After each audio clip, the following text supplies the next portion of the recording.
I will ask you, does X provide financial support to any conservative or right-wing politicians in Canada? No, X does not engage in any political giving anywhere in the world. So in May of this year, X announced that it would be funding Pierre Poilievre's conservative candidate Matt Strauss in his lawsuit with a Canadian university over vaccine misinformation.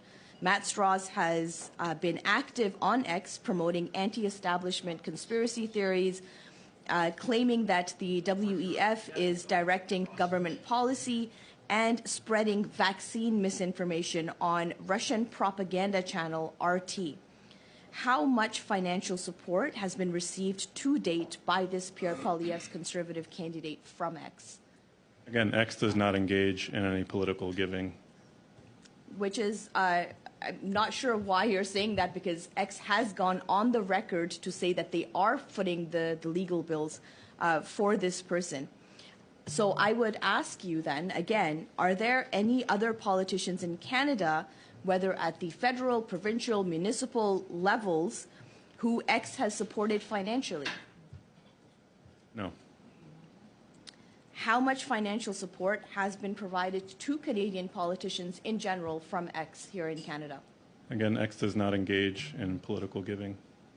Yeah, I'm happy to follow up with more information on our efforts around the world to support folks who are dealing with issues of freedom of speech. But we do not engage in political giving.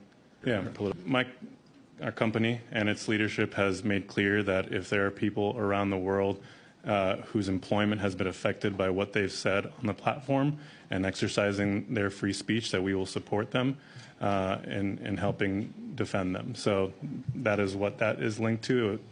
And so I just want to make that point. Thank you. Thank you, Ms. Khalid. Pick up where the Liberals have seemingly taken a study on misinformation and trying to spread more misinformation. What else is new with that?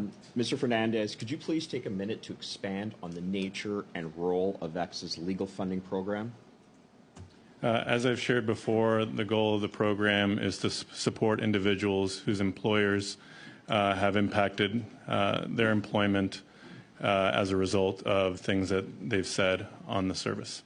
So to be clear, is the support that's provided in this case to the person, Dr. Strauss, it's related solely to employment and not political candidacy?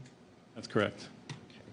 And in this specific case, is it related solely to his forced resignation from Queen's University? I don't have all the details of that particular case in front of me, but I'd be happy to follow up with more. Thank you. Just want to, you were just talking about community notes, so it seems timely, and I'm just going to reference a few community notes. This one here from the leader of the NDP, Jagmeet Singh, dated October 13th. Last year, Cenovus raked in $37 billion in profits and a whopping $64 billion in 2022. There is a community note on that with a link to Yahoo Finance News. August 17th, Justin Trudeau told Canadians things would be better. Instead, they've gotten worse. Families are losing their homes, and it goes on. Community note. Justin Trudeau is in government because of a confidence and supply agreement with Jagmeet Singh. And the community note goes on. Again, August 17th, Jagmeet Singh. Justin Trudeau builds people's hopes up only to let them down. And then he goes on to talk about rent prices. And there's a community note on that. March 18th, breaking. The vote is in. We have forced the Liberals to stop selling arms to the Israeli government, support the ICC and the ICJ, place sanctions on extremist settlers, and much more. Committee note, a motion in the House in question does not force the Liberals to do anything. It goes on. March 7th, another community note. February 27th, this is another one. This is actually a very interesting one. 80% of the grocery market is controlled by 5 corporations. And then he goes on and says both Liberal and Conservative parties receive campaign donations from the 3, Sobeys, Metro, and you guessed it, Loblaws. Metro is a really interesting that it's added there, given that his brother lobbies for them. The claim in the Post is false. Corporate donations to federal political parties have been forbidden by law in Canada for over 15 years. It's kind of like when the Liberals say assault-style weapons, which have been illegal for 40 years, and they know it.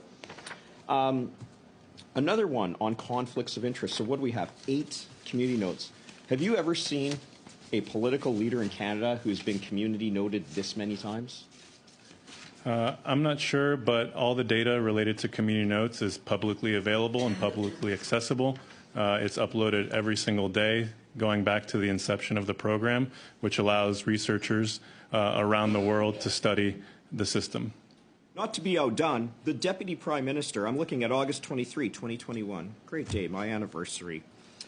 A video tweet, this is from CBC no less, a video tweeted by incumbent Liberal candidate Chrystia Freeland, Finance Minister and Deputy Prime Minister now, who served as Deputy Prime Minister in Justin Trudeau's government, was given a label Sunday from Twitter which marked it as manipulated media. Have you ever seen anybody this high in government community noted, Mr. Fernandez? Yes, just I'm aware that there are, the @POTUS account in the United States has received community notes before. Oh, interesting. So this would be on par with things that Donald Trump has stated? Or Joe Biden, sorry? Is that where you're going? The @POTUS account has received community notes before, yes. Interesting.